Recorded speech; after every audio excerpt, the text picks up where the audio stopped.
The Marinade. There's no O in Marinade. Let's try it one more time. Ready? 1, 2, 3.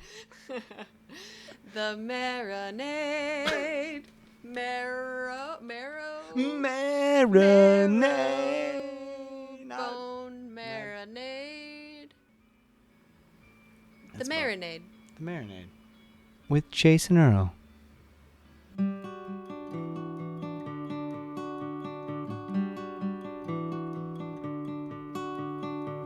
Another night full of heartache. They just don't want to let us be.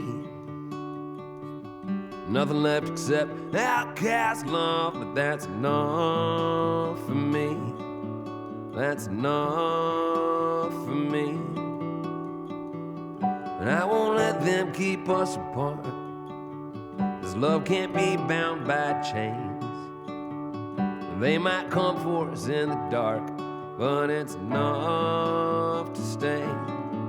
It's enough. Welcome to The Marinade with Jason Earle, a free-flowing conversation about the creative process with creative people. This is episode 53, and our guest is Ben Nichols. Ben is best known as the lead singer and principal songwriter of the band Lucero. Y'all, when The Marinade was first conceived, Ben was on the shortlist of dream guests. I got into Lucero's music in the early 2000s through this just impossibly cool crush that I had at the time. An amazing woman who turned me on to this music, and I've been listening for almost 20 years now. This episode was such a thrill, and I think you can hear it in my voice during the conversation. We caught up with Ben ahead of Lucero's recent show at the Social in Orlando. You can find all things Lucero at luceromusic.com. Everyone, my conversation with Ben Nichols. I said hold the time. I said hold your heart there next to mine.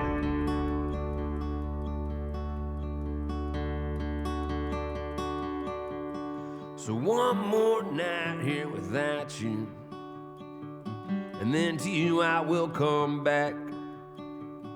They ain't ever taken me away again. I've had enough of that. I've had enough of that. I can tell that I love you. I can prove my heart is true. Might not be good enough for them, but I just want to be good enough for you. Just want to be good enough for you. Just want to be good enough for you.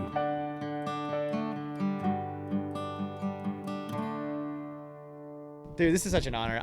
2006, first Lucero show for me. All right. Tallahassee. I can't remember the name of that little club. Yeah, I don't know. Drag the River opened. All right, yeah. Yeah, we played a couple of places down there, but there was one place and it changed names over the years. I think it was called like the Moon at some point or something. Or Maybe. Could be. I don't remember. I really don't 2006 remember. is so long ago now. No. It doesn't sound like it should be that long ago, but it is. It's crazy too because by that point y'all had already been doing it for a while, you know. For 7 years, something like that. Yeah. So yeah. It's crazy kind of, I don't know. It's funny. Some of these bars we're still playing to this day, like the Social here in Orlando. Right. We've been playing here since before 06, probably, maybe around the same time. Well, that's what I was thinking is I've seen you here several times. I did a little list of like places I've seen Lucero, and it was so much fun to go down that memory lane because it was like a tiny club in Tallahassee. I saw you guys on a cruise that began in the East River in New York. Yeah. And went down under the Brooklyn Bridge. That was nice. Yeah. We've done a couple of those boat Justin Towns Earle shows. opened. Yeah. Yeah. We did one that almost turned into Gilligan's Island up in Boston. It was just rainy and stormy and cold, and they had to shove us below deck, and it was the worst. Everybody that was there remembers it as like that was a horrible show. But but that boat ride you were on was real nice. It was so much fun. But you guys have been doing it a long time, and that's one of the things I'm super curious about is the idea that like you've been doing it for so long. You've had the same core band. I mean, you've added same 4 guys, and now we've got Rick on keys. Right. Mm-hmm. What lessons have you learned about relationships in all that time? Oh man, I guess I don't know. Compromise is important for sure, and just knowing which you pick your battles, and you don't always have to be right, and just the path of least resistance, all that kind of stuff. It's now that I've got a 3-year-old daughter at home, it's very similar to having toddlers. It's a bus full of toddlers, and so you can't argue with them. You're not going to change a toddler's mind, right? So you just figure out the easiest way around it, and things are just kind of are going to be what they're going to be.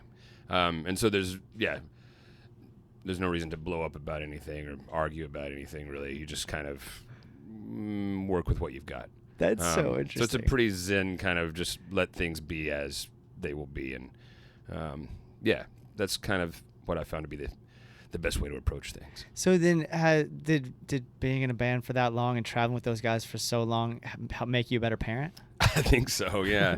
It kind of clues you in as to what's important and what you have to worry about and what you have to address, and then what you can just let slide. Yeah. And so I think I put off being a father for a long time. I didn't have a kid till I was 42. Right. I've got some older stepdaughters, but Izzy, my little girl, I'm an old dad.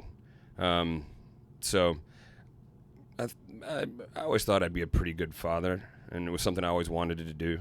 But yeah, apparently I had 20 years of training in the band before I actually had a kid.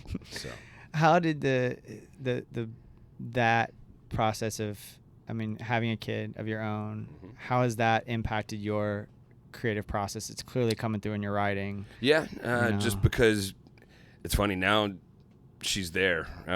Usually up until now I was always alone when I was writing, and with Among the Ghosts, it was just me and her at the house, and so she was always a presence, physically as well as on my mind. Yeah. And so I don't know, it's the same process, but it's just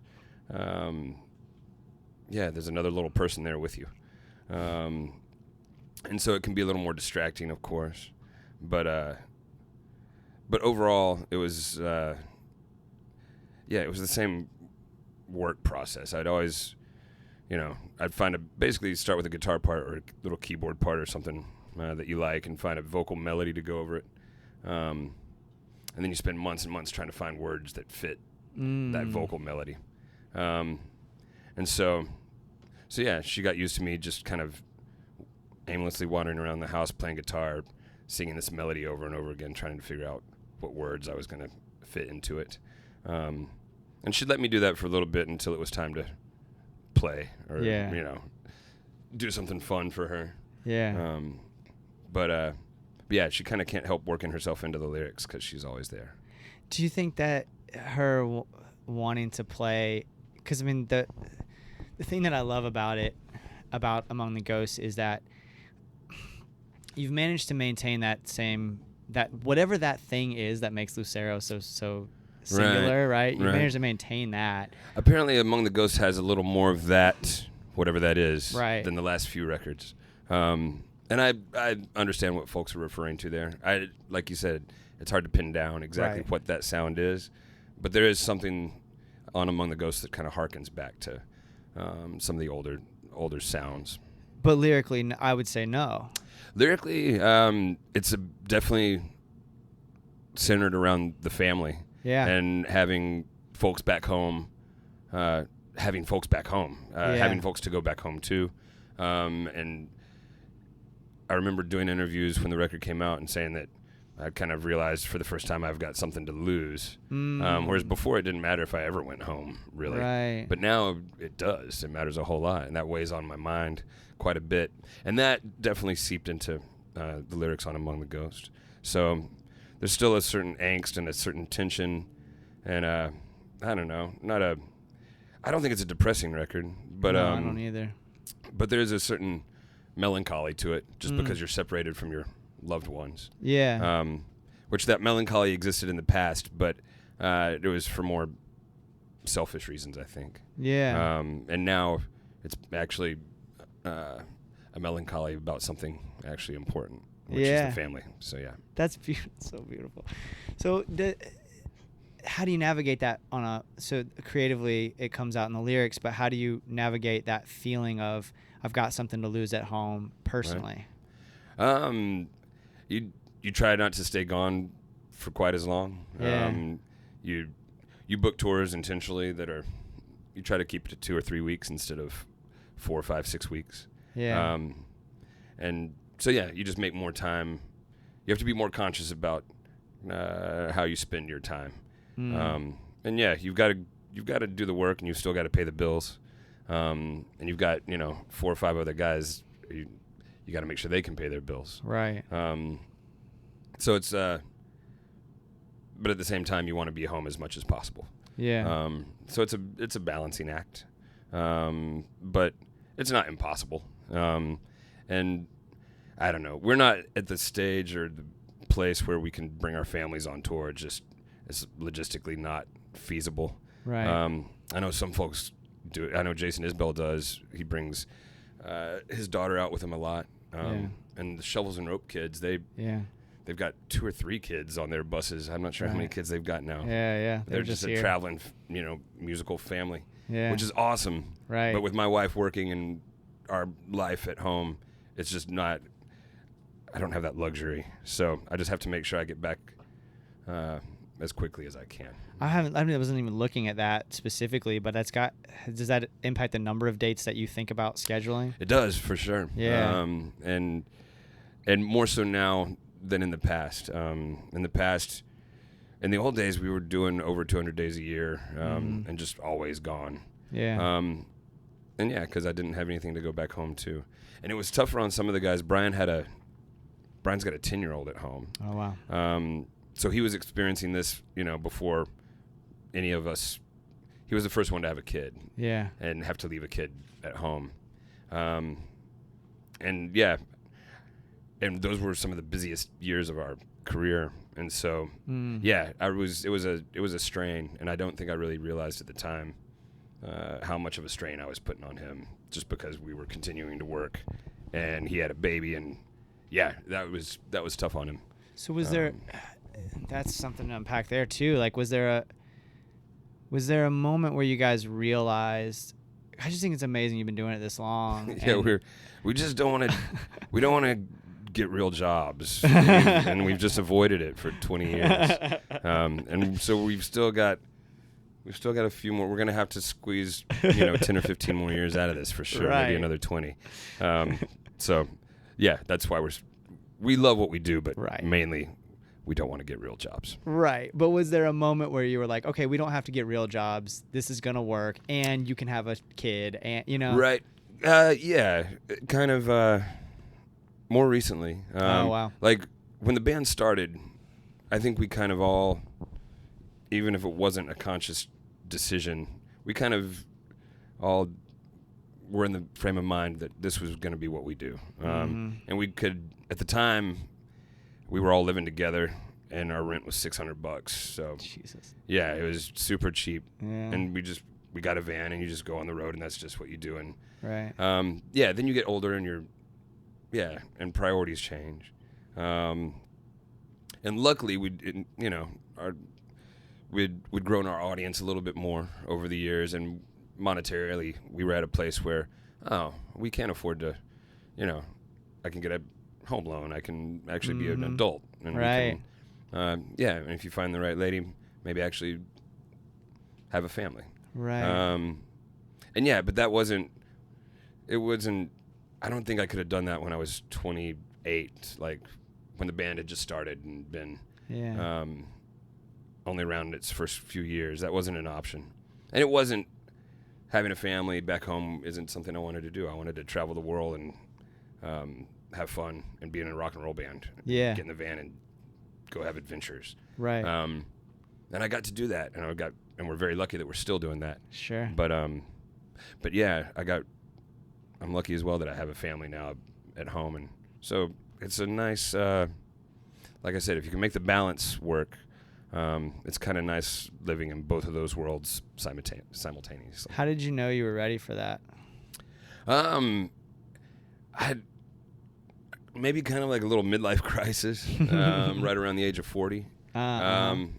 And you're like, and you have to step back and decide if you're going to live your life the way you've been living it for the last 15 years, or if you want to do something where you can put down some roots and maybe actually have something to show 20 years down the line, instead of just being a 6-year-old who's pretending to be 25. Right. Maybe you can actually be a 60-year-old that's a 60-year-old and comfortable with themselves and their life and their place in the world. Right. And that's kind of what I chose to do at 40. That's so interesting. I think I just turned 39 about 2 months ago.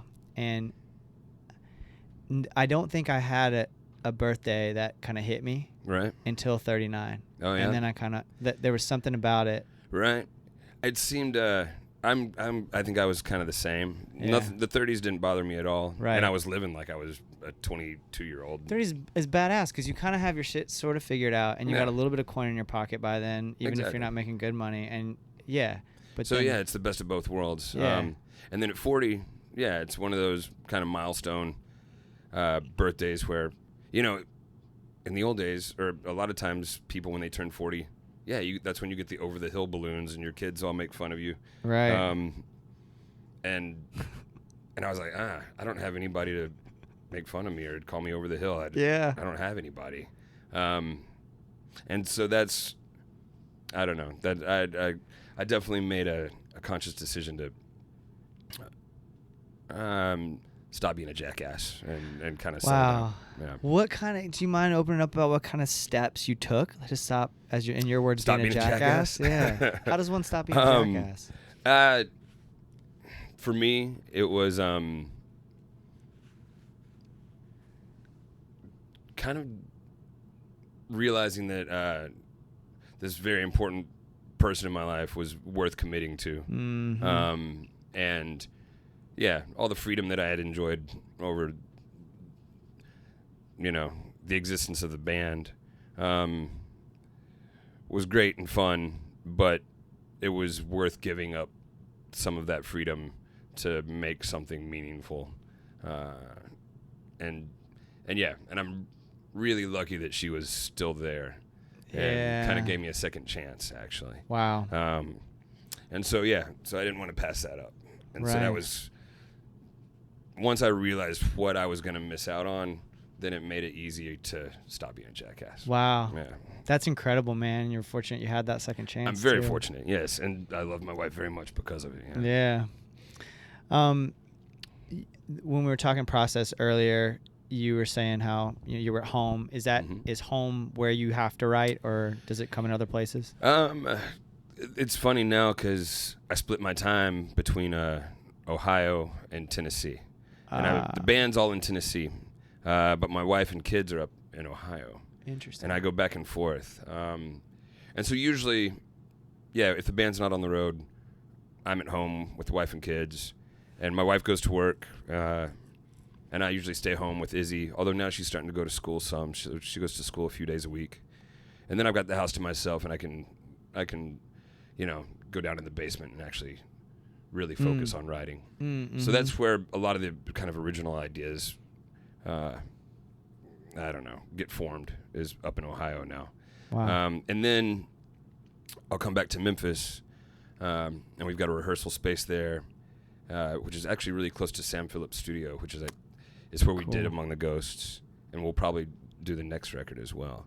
But then the plan is for this next record to come back to Memphis, maybe just for a week, and just have kind of an intense pre-production session where I teach the guys all these songs that I've been working on, and we see what sticks and what doesn't work, and we try to actually kind of get a handle on the songs. And then we've got some more touring to do, and I'll go back home to Ohio for a little bit. And then hopefully in May, I'll come back to Memphis and we'll spend 2 solid weeks in the studio. And that's when a lot of the lyrics will get written. I always wait till the very last minute, unfortunately. No shit. Yeah. You motherfucker. When I'm under the gun is when I have to. You write those lyrics under the gun? They don't come to me otherwise. You'll have, a phrase or a word, and you have to write it down or type it in your phone or something. Yeah. And so then you've got a list of words that you think have promise, but then actually making something out of those words is the tricky part. Like individual words or phrases? Phrases, yeah. Like, whatever it is, whether it's like nights like these or I don't know.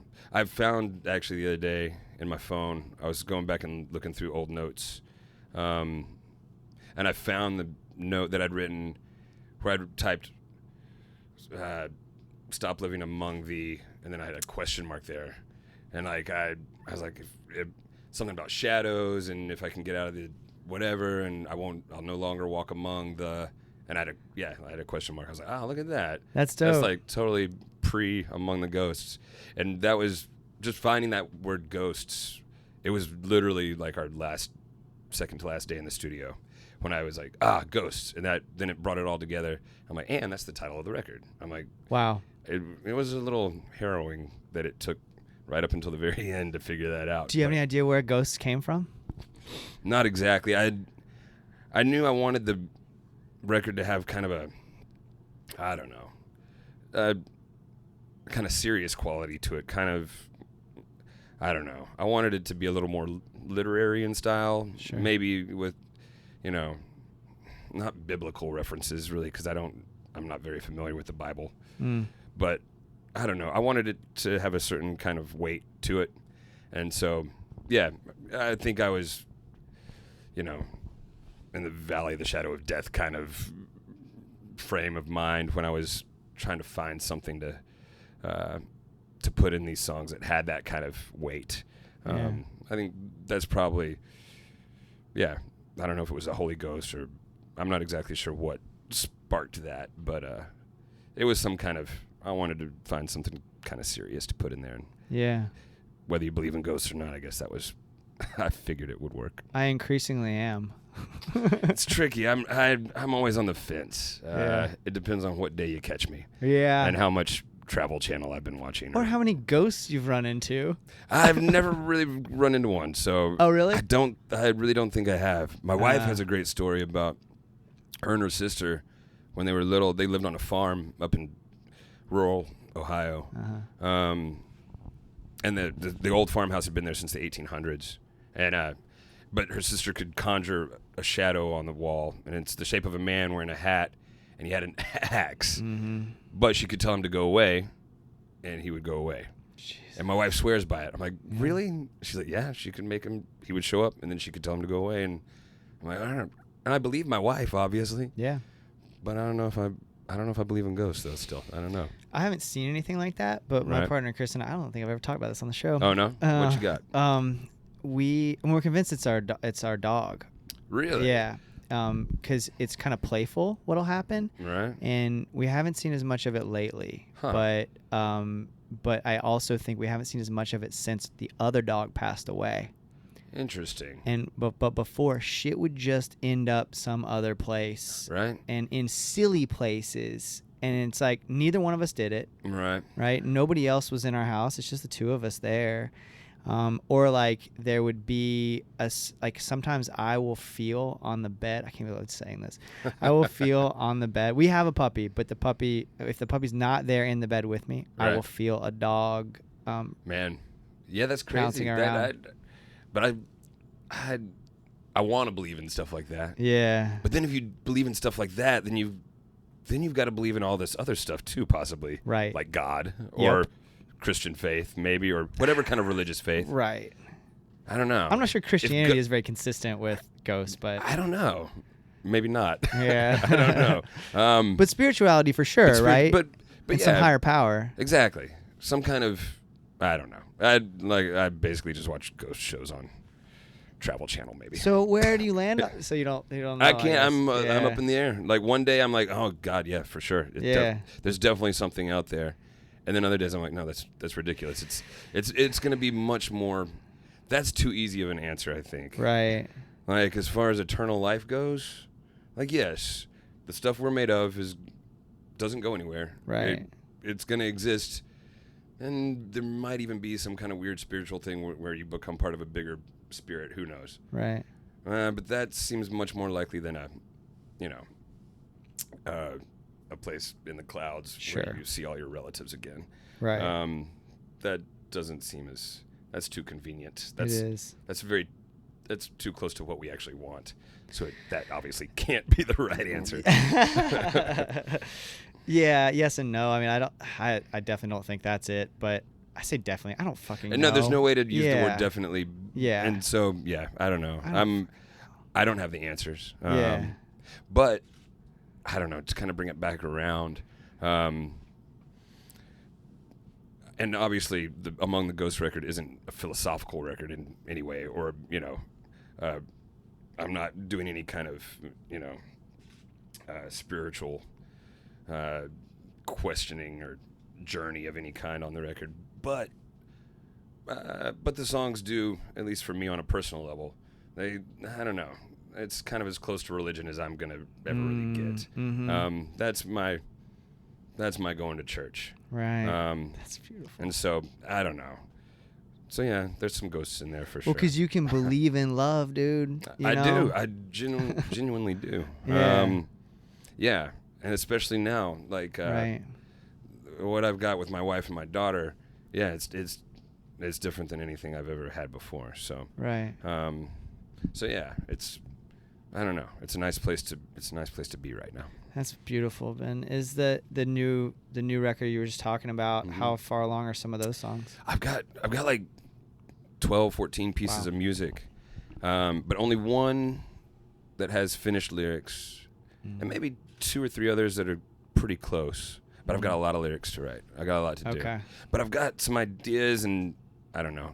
That's another thing. I just gotta have faith that that the words will come when I need them. Yeah. Yeah. Because we've got the studio time's booked. Oh wow. And when the studio time's done, you better have the words finished, because it's got to get to the mastering plant so that they can get the records pressed before you go on tour in the fall. And so there's definitely a dedeline. And so this is coming up soon. Yeah, we're hoping to have a new record in this year, later in the fall. Hopefully. That's really exciting, man. Yeah. So we'll see if something could go terribly wrong, and then you push it back to next spring maybe of 2021. Yeah. But hopefully fall of 2020 we can have a new record. That's really cool, man. I'm so excited to hear that. Thank you. Yeah. You have other creative pursuits, so kind of nothing that consumes me like the band. But I've always wanted to draw a graphic novel, and I got a new iPad with the Apple Pen. Oh, word? And it's awesome. Yeah. And I love bringing it because I can bring it, on the bus or wherever to the airport. Yeah. So that's another thing. It's kind of like the lyrics. I just have to figure out what story I want to tell, and then I think I can make a whole graphic novel on that iPad. That's amazing. So that's going to be my next kind of side project, hopefully. Do you have anybody like a mentor in that way with graphic novel? No. I would love. There's a kid. There's a guy from my hometown of Little Rock, Arkansas, named Nate Powell. And I was always drawing comics in the old days, and he was always drawing comics. He was in a band called Sufi Nun Squad way back in the early 90s, Little Rock days. Okay. But now he's a professional graphic novelist, and he's done a lot of his own books. But the thing I think he's most famous for is a series of books called March. The which John is a Lewis biography. one? Yeah. Shut up. He drew all those. Oh, he's fucking the love artist those on that. books. So that's Nate Powell, and he's from my hometown, and I've known him forever. And so I look up to him quite a bit. Yeah. Those are man, I wish I incredible. could get him to. Maybe I can just go to Indiana and track him down and hang out with him for a couple weeks. And oh my God, I would love for him to be my mentor. Take me with you, and That then would be I'll pretty cool, document the whole thing. It would be really cool. Oh, that maybe would I be could go I bet he'd let me visit for a weekend. So yeah, that's maybe we'll put that on the list of things to do. That's a great idea, man. I just think, when you got an idea like that you have, you clearly have a way with words, and if you're messing around with the drawing, you just need somebody. It's always good to have somebody, Yeah, and it would be, he could, I could learn a whole lot from him, I know. But, so we'll see.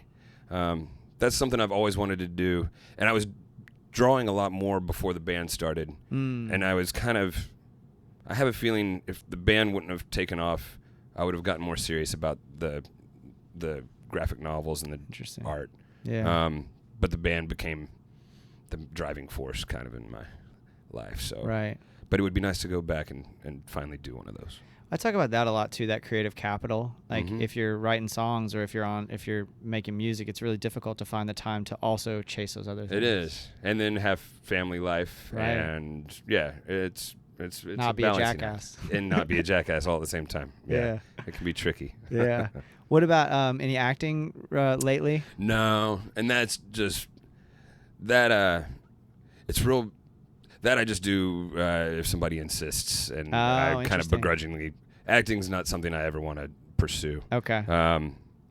But it's really fun talking to my little brother Jeff, who's the filmmaker. Right. And he's got a lot of irons in the fire right now. He's got some cool projects coming up. Awesome. And so he'll call and we'll talk for hours about his ideas and actors and stories, and that's always reinvigorating. And then I want to go, sit down and write songs or draw a story. Or so having him, again, not a mentor, but having somebody who's doing creative stuff, having those kind of people in your life helps for sure. So, definitely. Yeah. I feel like if I remember this story correctly, it was Gasparilla Music Festival a couple years ago, and y'all played.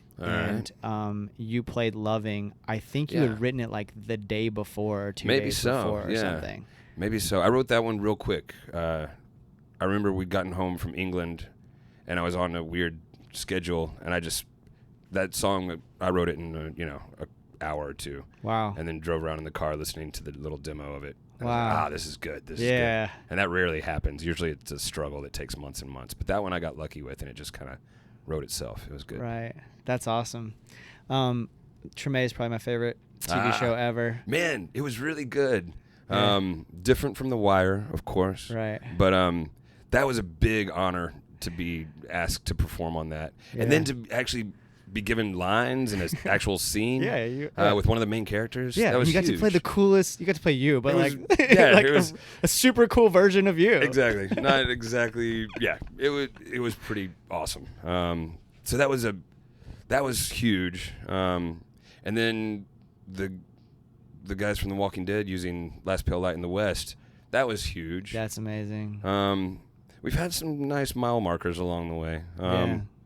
I thought it was super cool. Actually, I listened to it last night when A$AP Rocky and Danger Mouse sampled one of our songs, Noon as Dark as Midnight. I didn't know that. The first song on... this is a few records back. I think it's his second record. The song is called Holy Ghost. It's the first song on the record. And the main lick is Noon as Dark as Midnight. The story was that Danger Mouse heard it on playing in a restaurant somewhere. I was like, ooh, what's this? And, sound hounded it or whatever. Yeah. And then ended up sampling it. And so Lucero being part of an A$AP Rocky song that's huge. That's awesome. That's amazing. That's super cool. So, yeah, these little things. Being on Rachel Maddow's radio show way back in, I don't know, the early 2000s. I'm not sure when it was, 2006 maybe. But she had found the song The War about my granddad and wanted me to come play it on the radio. And unfortunately, her radio show was from like 5 a.m. to 7 a.m. And we'd played in New York the night before, and it's about probably the worst version of The War anyone's ever heard. Hopefully it doesn't exist anymore. But I played it, and it was nice of her to be so gracious. But we've gotten lucky. We've gotten to do some cool stuff. So many questions, of course, came up out of that. But one of the things I did want to ask you about that you just made me think of is a lot of your songs are, I say a lot, many of your songs are either semi-autobiographical or topical in some way to your life, and then some of them are character-based. Yeah. Are you not as many, but I'm trying to get better. I'd like to write more character-based ones if I could. Do you need to be in a certain headspace for that or anything? It's tricky. I'm not really sure. I don't know how. There's some guys like Steve Earle. There's guys that are really good at that. And I'm not sure how they do it. For me, it's usually, you come across a story or you come across a character, from from whatever, a book or a TV show, and you're like, maybe I can write a song about somebody like that. And for me, it's more of an experiment. I'm not sure if I'm doing it right. Well, I would say the ones you've done so far, you're doing right. Good, thank you. Yeah. The war about my granddad, that was pretty easy putting myself in his shoes, just because I was so familiar with his story and my family's story. But yeah, going further out from the family and writing songs about people that are much more different than I am, that's tricky. I'm not sure. My brother's really good at that, writing the screenplays and writing about people that obviously aren't him. Yeah. And that's something I'm still working on as a songwriter. Interesting. So we'll see. Why do you think he's so good at it, and it's something you... Man, I think my dad raised us on movies. We went to movies all the time. And Jeff was one of those guys who knew what he wanted to do. Like when he was 15, he knew he was going to be a director. It's amazing. And I didn't have that kind of... I had no idea what I was going to do. Sure. But Jeff has always been very focused.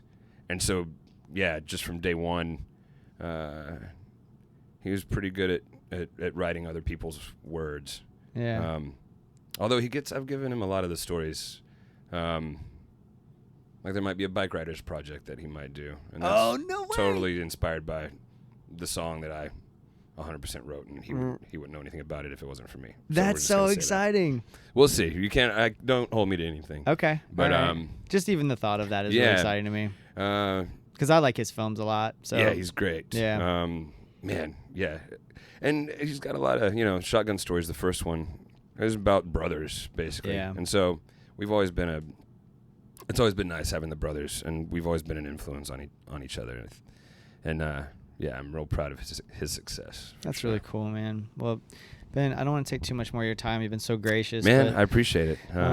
If I can pick your brain for just one more second, and that is that we usually end with what is inspiring you at the moment? What art? What are you listening to? Maybe a graphic novel you're reading, maybe a podcast. Man, what have I've been kind of all over the map.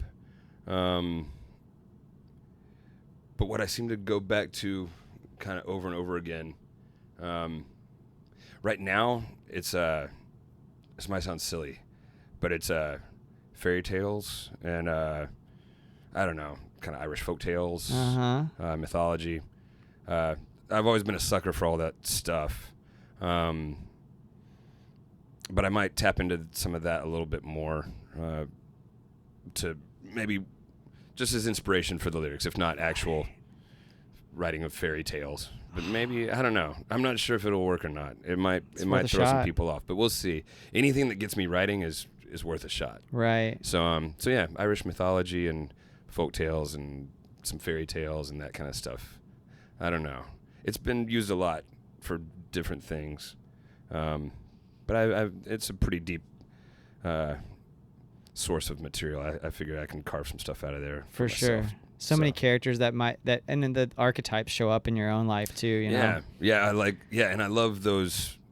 Yeah, they're always talking about the, I don't know, the hero's journey and how Star Wars was kind of modeled on these archetypes. Right. And you're like, I want to tackle something like that. I want to use some of that for my own stuff. So we'll see. Great. We'll see. The next Lucero record's Irish space opera. It might be fairy tales. Yeah, we'll see. I don't know.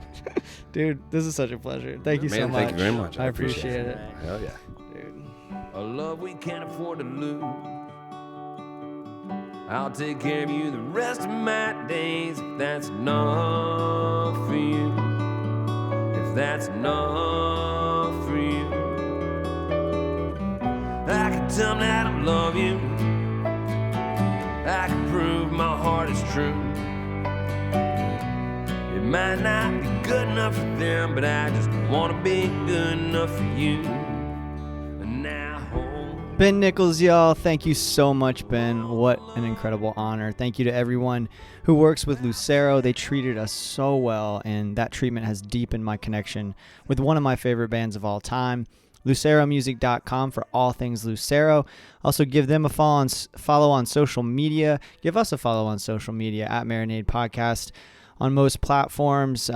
We are especially active on Twitter and Instagram, but also on Facebook if you prefer to interact over there. And we really like getting messages and interacting with friends and fans of the show. Every little bit helps, y'all. So if you can give us a follow, if you haven't already, that'd be great. Please subscribe.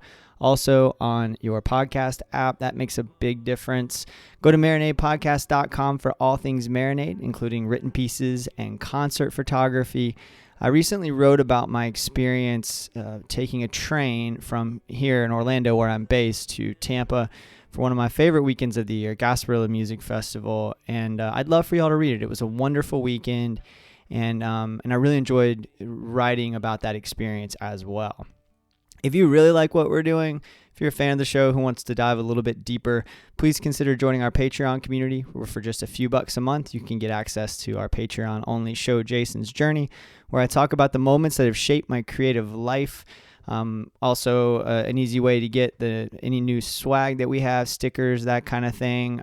When we just interact deeper with the show and talk about our creative processes, and it's a fun thing that we do, and it makes a big difference for us. What I've been doing recently is taking whatever little funds we get from that, taking care of the overhead for the show, and then putting away a little bit for festivals that we want to cover. So there's a few coming up this year, hopefully, once the dust settles on everything that's happening. I'm recording this at a time when COVID-19, the coronavirus, is really throwing a lot of uncertainty on things. And my What I'm Getting Down On segment usually comes in this spot, and it's interesting how difficult that has been for me, the consuming of art, I should say, because of the heightened anxiety that I'm feeling about what's going on in the world. The one thing that I will say in terms of consumption of art is that my partner Chris's art show was a huge success. She was my guest on episode 52, and her art show opened at the Hammered Lamb here in town, and it was just a beautiful, beautiful night. And her art's still up on the walls. She was able to sell a few pieces and some prints and other things, really cool stuff that you can also still find on her Etsy store, like coasters and light switch covers, and every day is just so inspiring with her. And so I'm really grateful that I have her in my life, and that especially right now I do. It's a time that we need that kind of support, and that we need to come together in that way, not in public, not in large groups, but it's great to have my partner in life be such an inspiration for me. But other than that, I've had trouble focusing on things, and it's something I'm going to work on. I'm going to work on making sure that I'm doing the things that help me out, my morning pages every morning, doing yoga, meditation, so that I can really dive into some of these things that for reasons of anxiety is the only reason I can think of that's causing this, I haven't been able to focus on. Steve Silverman's Neurotribes, great book, haven't been able to focus on it. A friend gave me The Electric Kool-Aid Acid Test by Tom Wolfe. Fascinating book. Can't focus on it. There's just so many things that hopefully by the next episode, I'll be able to dive in. I know what I'm getting down on, and really talk with some level of depth about some of these things that I feel like I'm just picking at right now. All right, y'all. Take care of each other. Make sure that you're doing what you need to do and following all the suggestions of public officials, so that we can get through this thing, get on the other side of it, and continue on with our lives. Until next time, go out and create something. Cheers, y'all.